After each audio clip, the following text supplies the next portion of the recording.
So, guys, this is my review of Tōkyō Ribenjāzu episode 8, and with that, guys, let's dive right into it. So, just like in episode 7, we see that here at the beginning, they have the, Taki has the argument with Draken and Mikey. He just basically telling him, like, yeah, you all don't care about how your fights affect everybody and everybody around you, because of course they broke his his stuff and stuff like that. He's crying. Definitely seemed like they were listening to him, but at the same time everybody was basically trying to tell him. And of course I didn't see it until they said something, that he had a piece of poop on the top of his head, and then they run off and he's like, yeah, they made up blah blah blah.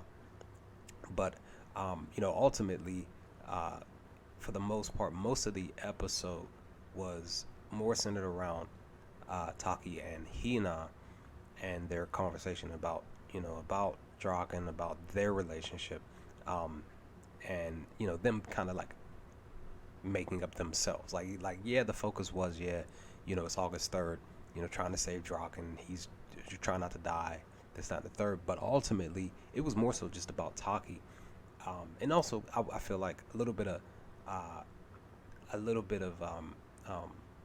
character development here, a little bit with Taki as well, just because we see that he of course is excited because he's hanging out with Draken. Draken's hanging out with Emma. Of course they're talking about, Hina's talking about Emma liking Draken and what she did. She understands why she did what she did, blah blah blah, just to try to get Draken mad at her. And Hina's like, you're not off the hook, this, that, and the third. And she tells him, like, if you beat this game, I'll forgive you, this, that, and the third. He tries, and he, of course, he failed. But at the same time, I'm sitting here thinking, looking at the game, I'm like, yeah, it's rigged. Even Taki says it's rigged. So it's rigged. Of course it's rigged. The game is rigged, right? But again, this is more so focused, again, more on Taki and his little bit of growth, just because of what happens through the second half of the episode, where we see him trying to save Draken because he gets a call, and his friends basically telling him that parts of the members of the faction weren't happy with the fact that they got back, that they made up, and that they're still looking to try to hurt and harm and probably even kill Draken.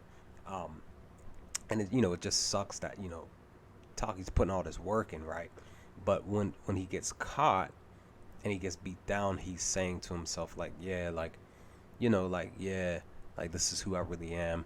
I'm just a lowly of lows, blah blah blah. He's really beating himself up while also getting beat up himself, right? It just sucks, right? But I feel like here with his conversation, once Hina comes in and helps him because they tied him up with the duct tape, that prior to them kissing officially, that he's going off and trying to push her away, saying that he's weak, he's pathetic, this, that, and the third. But she tells him to his face, like, you're not weak, you're not, you're special to me, you're better, you're cooler than Mikey or Draken. She's basically telling him to his face, like, you don't have to look to try to be something that you're not. At the same time, for me, I'm sitting here hoping that because he keeps running into these bigger guys, that he eventually still stands up to himself and tries to fight one of them off, something like that. I just feel like if he can just beat one of them up, or even just punch him and knock him down, that will make me feel better about him, and I definitely feel like that will help him feel better about himself.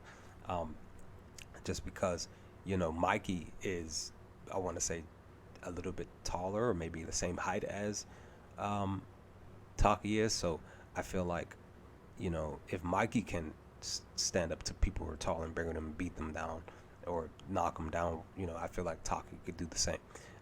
Just because you just eventually, I feel like you just have to get tired of getting knocked down by life itself, and you have to pick yourself up by your bootstraps and just really just go out here and fight for yourself.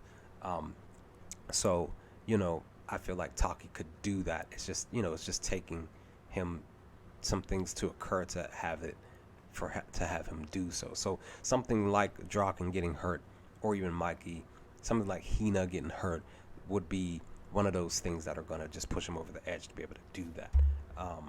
Hopefully that didn't mess up the recording here. But I apologize for that. But yeah, yeah. Hopefully, he will stand up for himself and really handle his business. But ultimately, I'm still rooting for him. I want him to, make things happen for himself, even whether it's in the past or the present. I want Taki to be able to really just do his thing. Hopefully that does occur. But it's August 3rd. The ending, Duke showing up, basically look like he's getting ready to challenge Draken. Peya.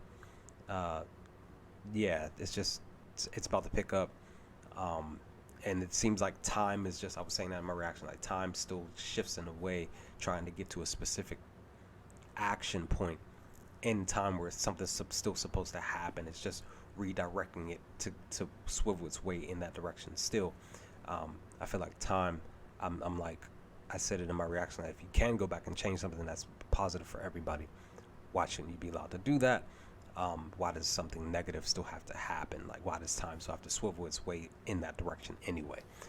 So, it's just one of those things that I just personally wish that you could go back and change something so that way, the negative thing doesn't happen in the future, and you can just, everybody can just be, just have joy in their heart and stuff like that. So, but I enjoyed episode 8 and 7 for today. Be on the lookout for my review of episode 8 to come. But be on the lookout for more reaction and review videos to come for Tōkyō Revengers. But leave some comments in the comment section below. What did y'all think of episode 8 when you first sat down to watch it for the first time? Let's talk about some things. But other than that, I will hopefully talk to y'all next time with more Tōkyō Revengers videos. Peace, guys.